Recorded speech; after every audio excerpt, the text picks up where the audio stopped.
Hello student, स्वागत है आप सभी का हमारे यूट्यूब चैनल मिलती क्लासेस पे।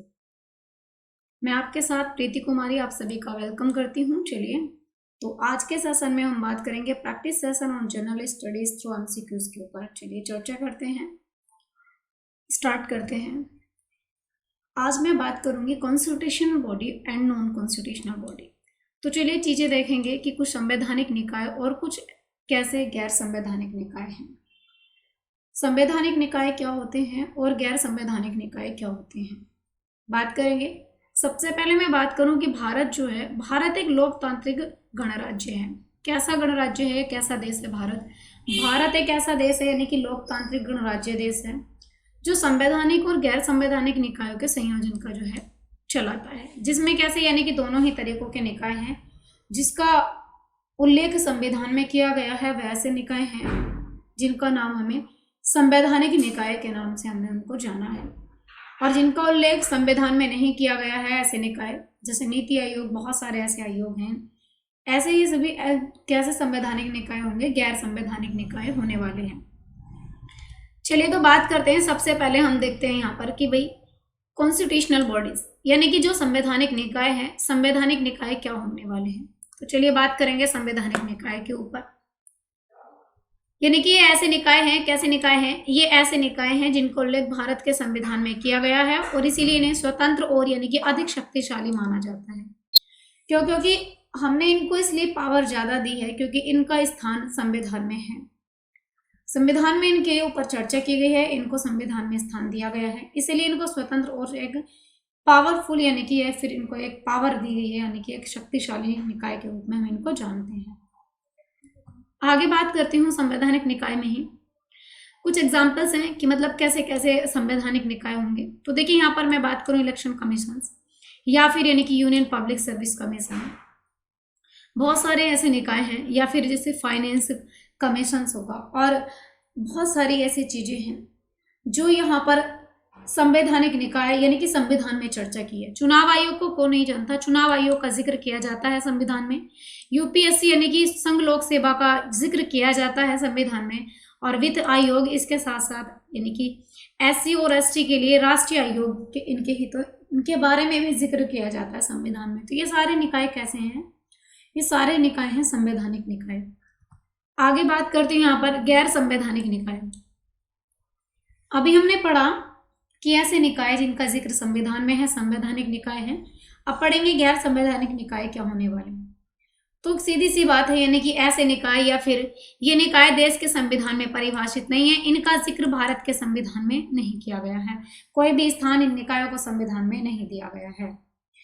जैसे मैं बात करूं क्योंकि ये चूंकि एक केंद्रीय जांच ब्यूरो यानी कि सीबीआई और संवैधानिक निकाय नहीं है, क्योंकि इसकी स्थापना 1963 में गृह मंत्रालय ने एक प्रस्ताव के द्वारा की थी। जबकि देखिए अगर मैं संविधान की बात करूं तो संविधान में हो सकता था कि कॉन्स्टिट्यूशन अमेंडमेंट के बाद इसको संविधान में जगह दी जा सकती थी, लेकिन ऐसा कुछ नहीं हुआ। इसको जो है इसके जो है एक कमेटी बैठी, उस कमेटी के बाद में एक प्रस्ताव लाया गया गृह मंत्रालय में। तो गृह मंत्रालय के होम मिनिस्टर के बाद जो है इसको जो है एक प्रस्ताव को पास कर दिया गया और इसको जो है एक गैर संवैधानिक निकाय के तहत इसको रख दिया गया। किसको? सीबीआई को। चलिए बात करते हैं आगे की चुनाव आयोग। चुनाव आयोग क्या है? एक चुनाव आयोग की बात करूं तो ये एक संवैधानिक निकाय है। इसका मैं बात करूं यहाँ पर भारत निर्वाचन आयोग या फिर इलेक्शन कमीशन, तो इलेक्शन कमीशन ऑफ इंडिया, इसका जिक्र किया जाता है भारत के संविधान में। बिल्कुल सही बात है कि भारत के संविधान में इलेक्शन कमीशन का जिक्र किया जाता है। कुछ चीजें जानने वाली यहाँ ये जरूरी हो जाती हैं कि चुनाव आयोग जो है कैसा निकाय है। तो चुनाव आयोग जो है ये स्वतंत्र निकाय है और ये जो है निष्पक्ष चुनाव सुनिश्चित करने के लिए प्रत्यक्ष यानी कि डायरेक्टली भारत के संविधान के द्वारा स्थापित किया गया है, और ये एक जो है स्थायी और स्वतंत्र निकाय है। ये अपने आप में पूर्णतः स्वतंत्र है कि इसको किस तरीके से निर्णय लेना है या फिर किसी भी चुनावी प्रक्रिया को किस तरीके से पूरा कराना है। तो कैसा है? चुनाव आयोग एक संवैधानिक निकाय है। ध्यान में रखना है, कई बार ये एग्जैक्टली प्रश्न बन जाता है। चलिए आगे बात करते हैं यहाँ पर ये संविधान के किस भाग में है, ध्यान में रखना, और किस आर्टिकल में है, दोनों चीजें ध्यान में रखना है। तो भाग 16 की बात करें और अनुच्छेद 324 की बात करूं मैं, तो संविधान में जो चुनाव आयोग है संवैधानिक निकाय, इसका जिक्र किया गया है। आगे बात करें कि अभी वर्तमान में यानी कि प्रेजेंट टाइम में चुनाव आयोग के 3 सदस्य हैं। एक कौन है, एक मुख्य चुनाव आयुक्त हैं और दूसरे यानी कि 2 अन्य चुनाव आयुक्त हैं, जिन्हें किसके द्वारा अपॉइंट किया जाता है।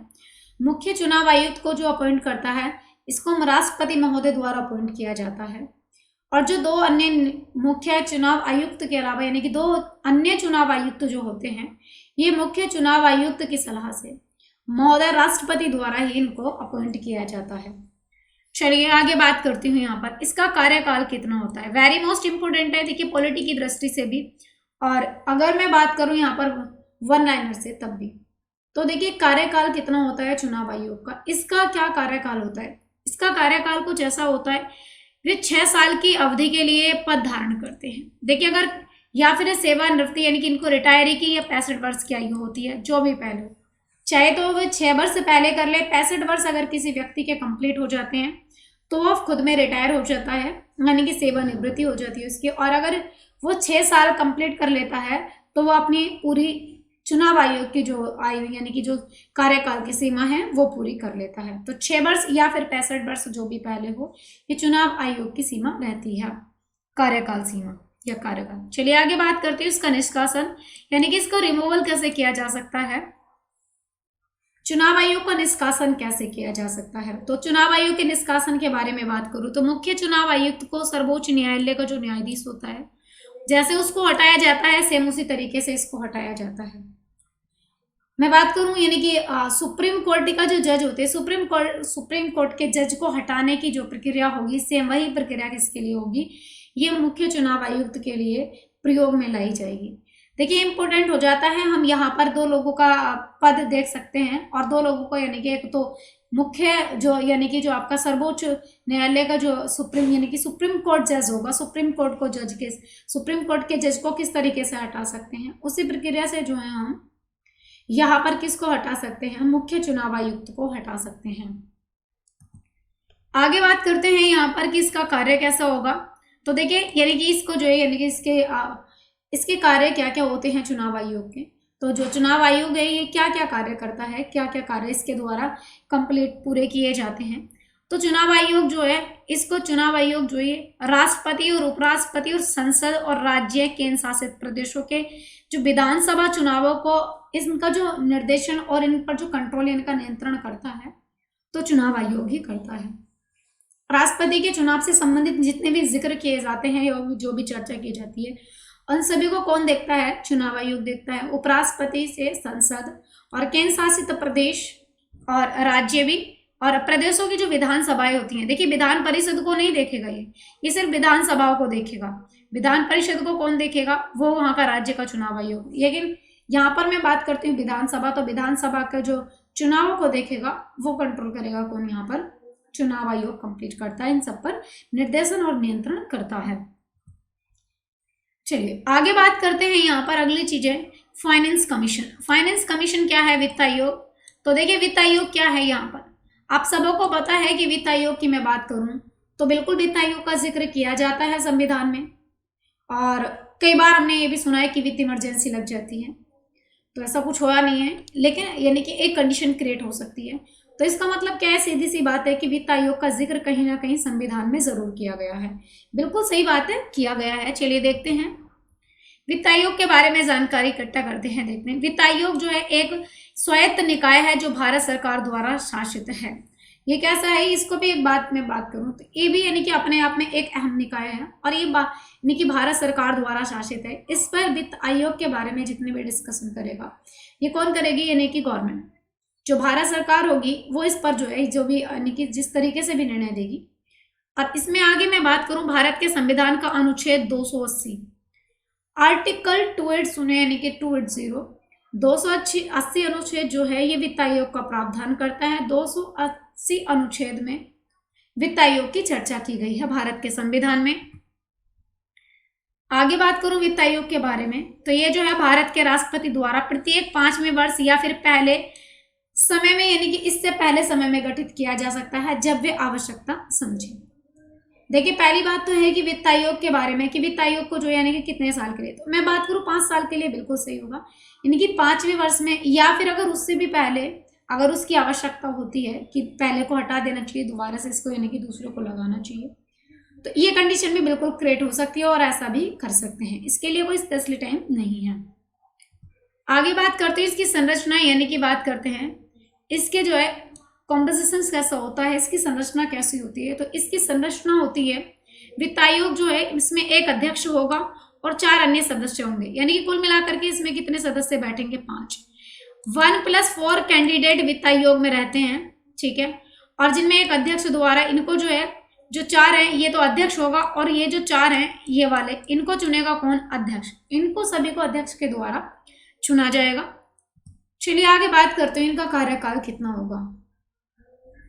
तो जो वित्त आयोग का कार्यकाल होता है, देखिए वे राष्ट्रपति द्वारा निर्दिष्ट अवधि के लिए पद धारण करते हैं। जैसे मैं बताऊं यहाँ पर वित्त आयोग के लिए, वित्त आयोग का जो अध्यक्ष होगा उसको, यानी कि देखिए वित्त मंत्री को मैं बात करूं या फिर वित्त आयोग का जो अध्यक्ष होगा उसको शपथ राष्ट्रपति महोदय जी दिलवा देंगे, और उसके बाद जो होगा, जो अन्य 4 सदस्य होंगे उनको राष्ट्रपति महोदय वित्त आयोग का जो अध्यक्ष होगा उनकी, यानी कि उनकी सहमति से इनको शपथ दिलवा दी जाएगी, और इनका पद धारण भी जो होगा वो राष्ट्रपति महोदय के द्वारा ही, यानी कि इनके अनुकूल ही होगा।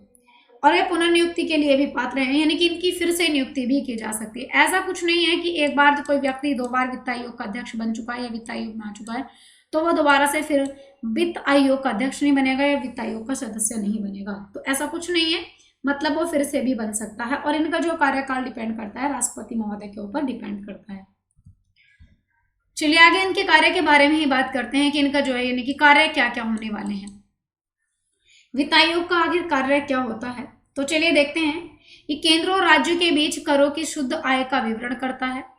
केंद्र और राज्यों के बीच की जो आय होती है तो उसकी शुद्ध आय का विवरण जो करेगा ये वित्त आयोग करेगा, उनके करों का, और इससे संबंधित जो योगदान होंगे उनके जो अनुसार विभाजित किया जाएगा कि किस किस रेशियो में हमें राज्यों को और केंद्र को किस किस रेशियो में जो है ये कर विभाजित करना है। तो इसके ऊपर जो आंसर देगा कौन देगा, वित्त आयोग देता है। चलिए आगे बात करते हैं यहाँ पर कि वित्त जो है, यानी कि पहले वित्त आयोग के अध्यक्ष कौन थे। तो फर्स्ट ऑफ ऑल यानी कि सबसे पहले वित्त आयोग के जो अध्यक्ष थे ये क्षितिज चंद्र नियोगी थे। इंपॉर्टेंट है, बहुत ज्यादा इंपॉर्टेंट हो जाता है ये, क्योंकि कई बार ये पूछ लिया जाता है एग्जैक्टली ऐसे। आगे बात करते हैं 14वें वित्त आयोग के अध्यक्ष कौन है, तो प्रोफेसर वाई.वी. रेड्डी। इंपॉर्टेंट है, देखिए 2005 से, देखिए मैंने आपको बताया था कि इनका अक्सर जो टाइमिंग होता है यानी कि 5 साल, और राष्ट्रपति महोदय चाहे तो इसको कम या बढ़ती भी कर सकते हैं, ठीक है। और ये जो यानी कि वाई.वी. रेड्डी अभी अगर 2020 में चुने गए हैं, यानी कि 2015 से 2020 तक नियुक्त थे, हो सकता है 2020 से 2025 तक फिर से नियुक्त हो जाएं। तो मतलब क्या है कि इसको जो है इनकी फिर से भी नियुक्ति हो सकते हैं। और 14वें वित्त आयोग के जो अध्यक्ष है कौन है, वाई.वी. रेड्डी। कब, 2015 में नियुक्ति होते 2020 तक, और इनका समय कंप्लीट हो चुका है। आगे बात करते हैं कि 15वें वित्त आयोग के अध्यक्ष कौन होने वाले हैं। तो 15वें वित्त आयोग के अध्यक्ष होंगे कौन, नंद किशोर सिंह।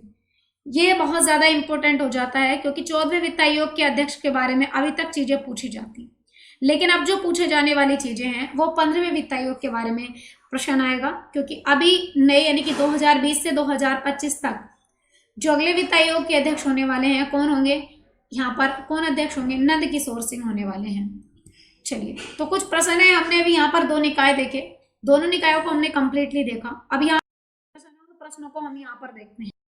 चलिए भाई, कोशिश करते हैं जल्दी जल्दी से हम इन्हें कंप्लीट करेंगे। ओके, निम्न में से कौन सा एक संवैधानिक निकाय नहीं है। तो भाई इनमें से कौन सा एक ऐसा है जो संवैधानिक निकाय नहीं है, क्या होगा भाई सही आंसर। चलिए ओके, केंद्रीय सूचना आयोग, राष्ट्रीय अनुसूचित जनजाति आयोग, चुनाव आयोग या वित्त आयोग।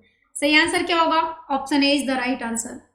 संवैधानिक निकाय नहीं है। देखिए केंद्रीय सूचना आयोग क्या है, एक संवैधानिक निकाय नहीं है, क्योंकि केंद्रीय सूचना मैंने आपको अभी बताया था यहाँ पर कि भाई यहाँ पर जो है यानी कि सेंट्रल इंफॉर्मेशन कमीशन, केंद्रीय सूचना आयोग का जिक्र संविधान में कहीं नहीं किया गया है। लेकिन राष्ट्रीय अनुसूचित जनजाति आयोग यानी कि एसटी की मैंने बात करी थी, भी एससी और एसटी की, इनका जिक्र बिल्कुल किया गया है, बिल्कुल स्टार्टिंग में मैंने बताया था। और अभी मैंने यहाँ पर चुनाव आयोग के बारे में मैंने आपको इतना बड़ा बड़ा बताया, और यहाँ पर वित्त आयोग के बारे में भी।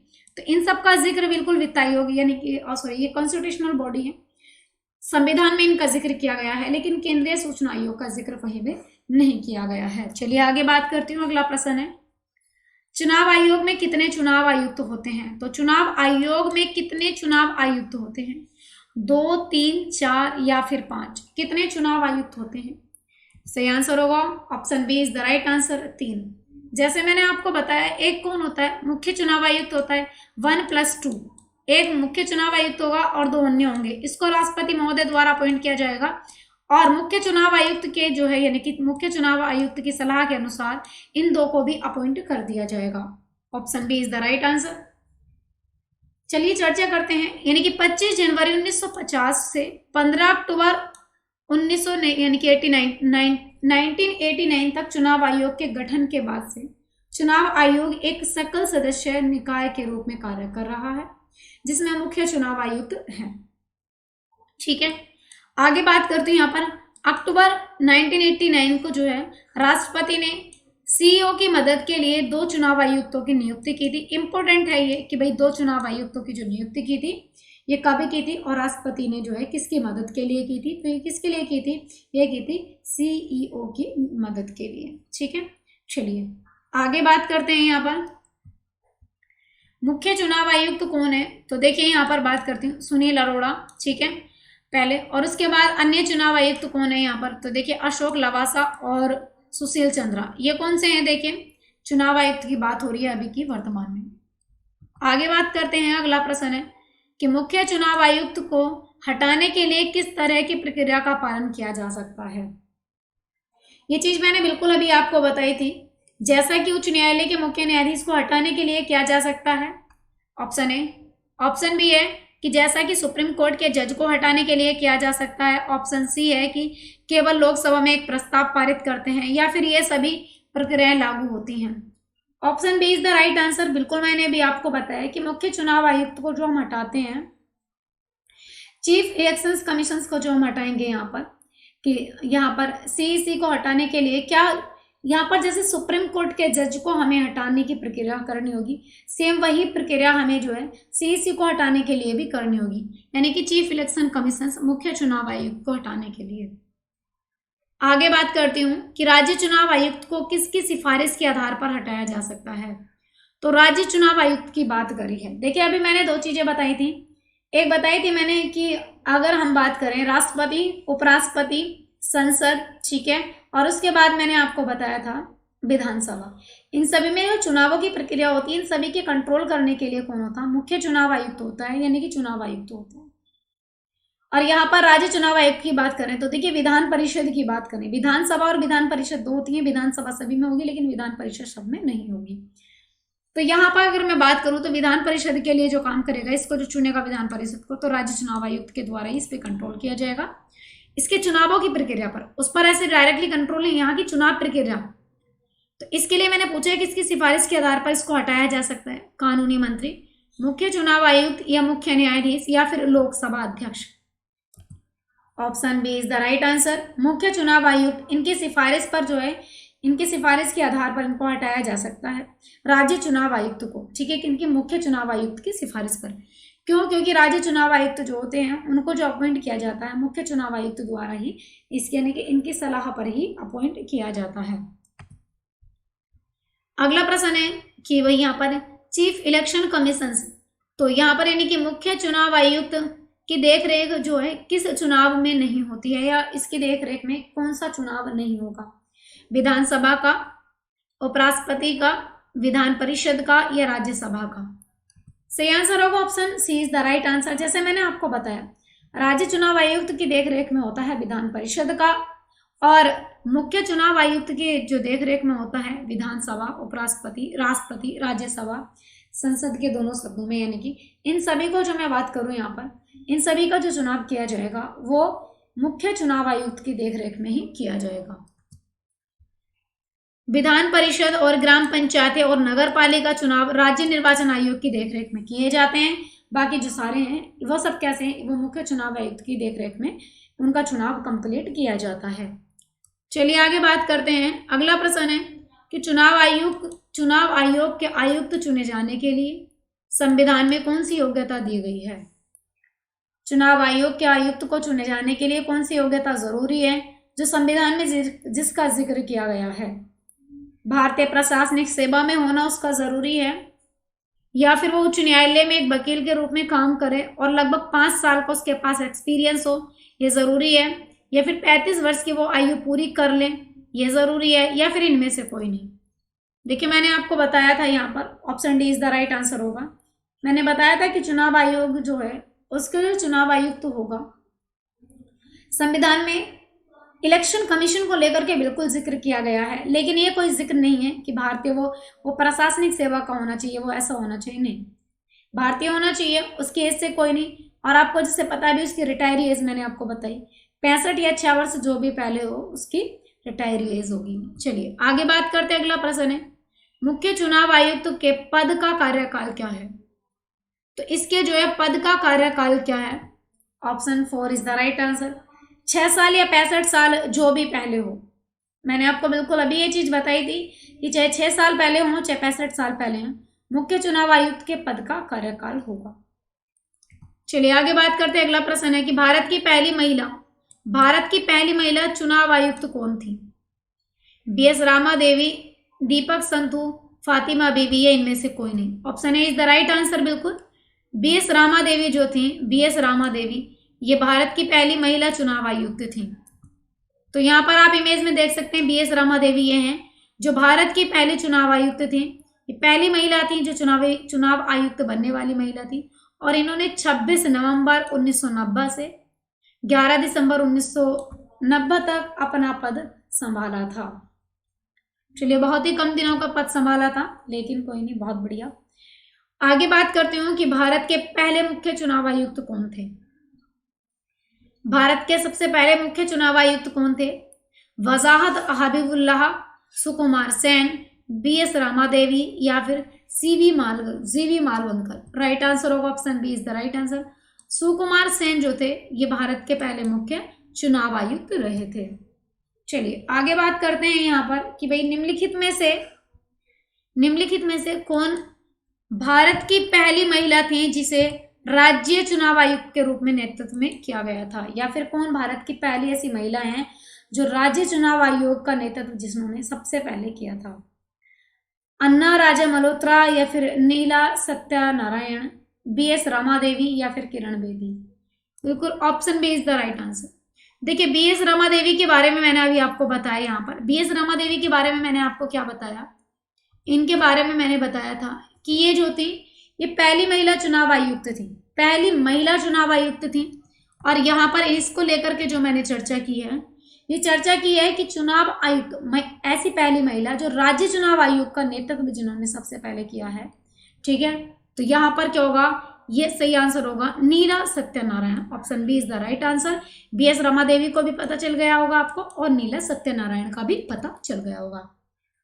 इमेज में आप देख पा रहे हैं ये हैं नीला सत्यनारायण। ठीक है, तो नीला सत्यनारायण एक सेवानिवृत्त IAS अधिकारी हैं जिन्हें महाराष्ट्र की पहली महिला राज्यपाल चुनाव आयुक्त यानी कि बात करें SEC के रूप में अपॉइंट किया गया था।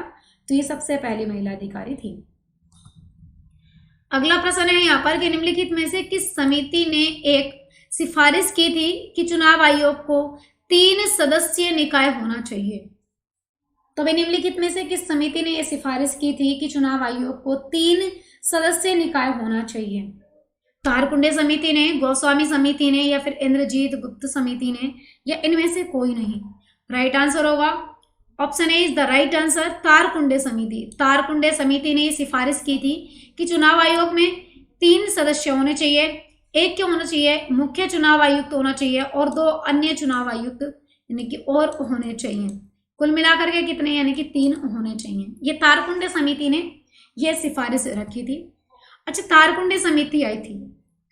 तारकुंडे समिति मैं बात करूं यानी कि तारकुंडे कमेटी के बारे में, तो तारकुंडे कमेटी ने बहुत सारी चीजें हमारे सामने प्रत्यक्ष रखी थी। क्या क्या चीजें इसने यानी कि सामने रखी थी, क्या क्या चीजों का जिक्र किया गया था।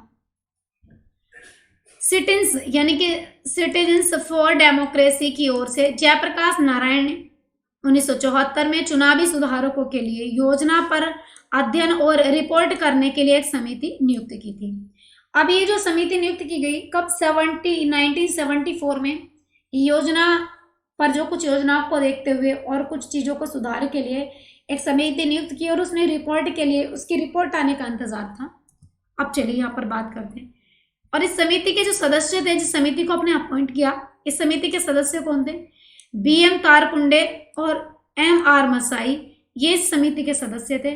JP समिति या तारकुंडे समिति के नाम से भी इसको जाना गया। क्यों? क्योंकि JP भी यहाँ पर जो है इस समिति के सदस्य थे, तारकुंडे इस समिति के सदस्य थे और MR जो यानी कि MR मसाई जो थे इस समिति के सदस्य रहे थे। अब देखिए, कोई भी समिति आती है उस समिति का नाम रखा जाता है या तो उसके सदस्य या फिर उसके अध्यक्ष के नाम पर। तो यहाँ पर तारकुंडे इसके अध्यक्ष रहे थे। आगे बात करते हैं, तारकुंडे समिति की कुछ महत्वपूर्ण सिफारिशें आई थी। जब तारकुंडे समिति ने यहाँ पर बैठ करके डिस्कस किया और डिस्कस करने के बाद कुछ रिजल्ट निकाला, तो रिजल्ट क्या आया कि भाई चुनाव आयोग 3 सदस्य निकाय होना चाहिए, इसमें 3 सदस्य होने चाहिए और मतदाता की जो आयु होनी चाहिए कम से कम 18 वर्ष कर देनी चाहिए। पहले कितनी थी? 21। तो इन्होंने कहा कि भाई देखिए 18 वर्ष मतदाता की आयु कर दीजिए और चुनाव आयोग जो है 3 सदस्य होना चाहिए निकाय। चलिए आगे बात करते हैं, भारतीय संविधान में निम्नलिखित में से कौन सा अनुच्छेद वित्त आयोग से संबंधित है? तो वित्त आयोग से कौन सा आर्टिकल संबंध रखता है? Article 268, article 270, article 280, article 312। तो राइट आंसर क्या होगा? Option C is the right answer, 280। अनुच्छेद 280 मैंने बिल्कुल आपको अभी बताया था कि इसमें जो है इस अनुच्छेद 280 में वित्त आयोग का जो है, इसके वित्त आयोग के बारे में जो जानकारी दी गई है आर्टिकल 280 में दी गई है।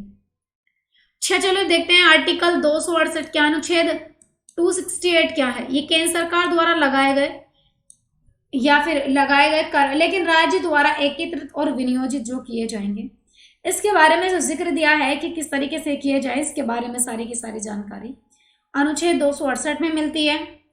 अनुच्छेद 270 फिर किस लिए है?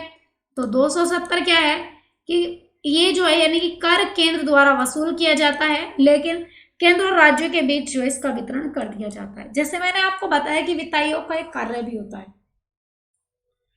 सेंट्रल गवर्नमेंट के द्वारा कुछ कर वसूल किया जाता है। अब सेंट्रल गवर्नमेंट के द्वारा कोई कर वसूल किया गया, वो कुछ रेशियो में जो है यानी कि यहाँ पर आपके साथ स्टेट और यानी कि सेंटर के बीच जो है ये विभाजित कर दिया जाता है।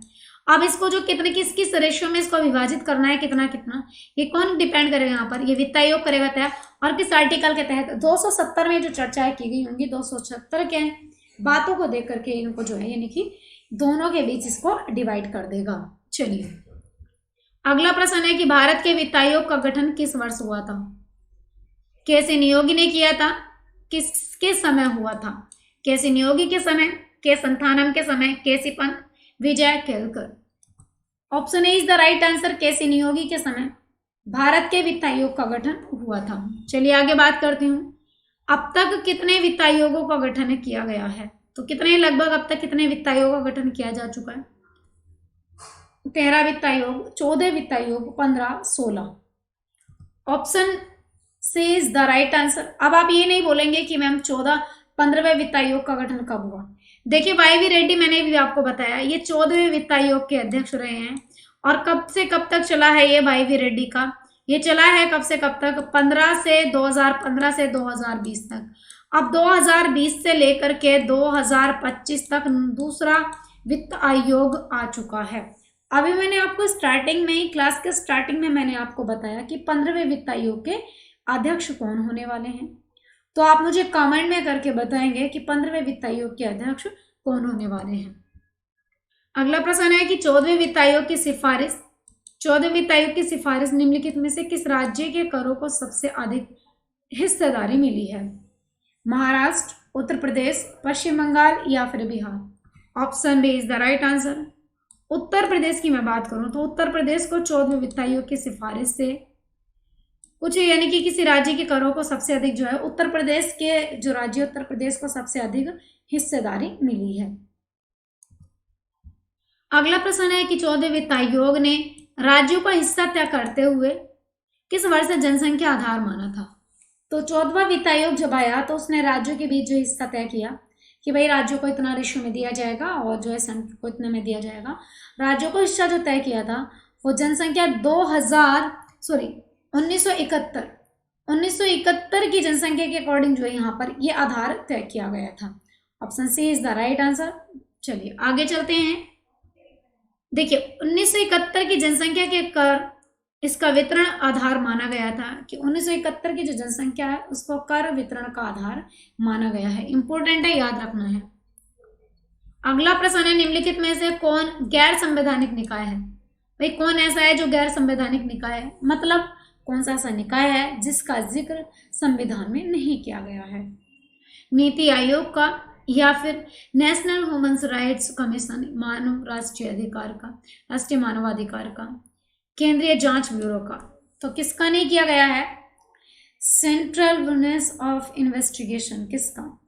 ओके, राइट आंसर होगा option 4 is the right answer.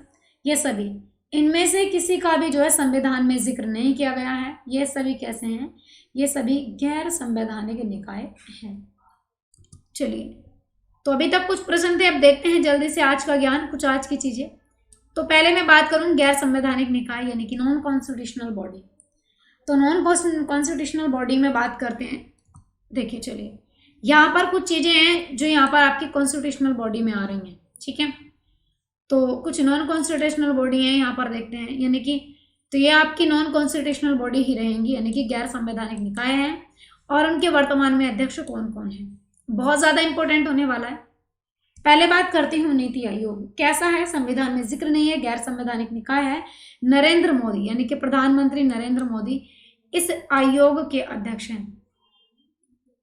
अगला है यहाँ पर नेशनल डेवलपमेंट काउंसिल, राष्ट्रीय विकास परिषद। तो ये गैर संवैधानिक निकाय है, इसके जो अध्यक्ष हैं कौन है? नरेंद्र मोदी। आगे है यहाँ पर नेशनल ह्यूमन राइट्स कमीशन। अभी मैंने बिल्कुल ये आपको प्रश्न में बताया भी था। तो राष्ट्रीय मानव अधिकार आयोग जो है इसके अध्यक्ष कौन है?